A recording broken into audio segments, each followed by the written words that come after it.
BFM Business, BFM Crypto, la chronique.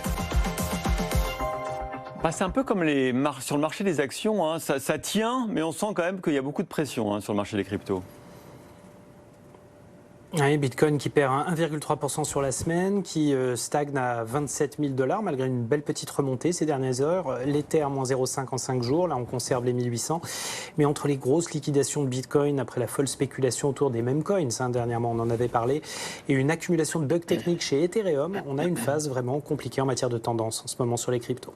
Et vous parliez de l'Ether justement, avec pas mal de pannes sur le système et des inquiétudes sur la fiabilité globale du système de l'Ether.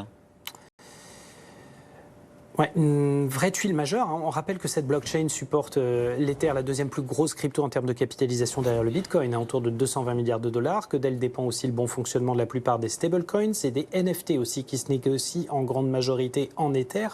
Donc inquiétude majeure, un gros bug vendredi et 2 au cours du week-end qui ont laissé des millions de transactions en suspens.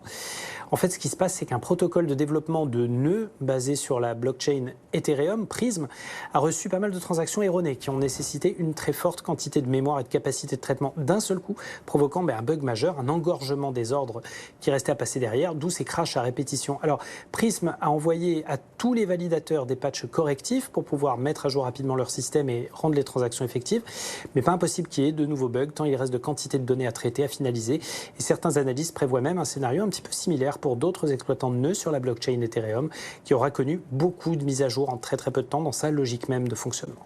À surveiller de près, donc merci Antoine.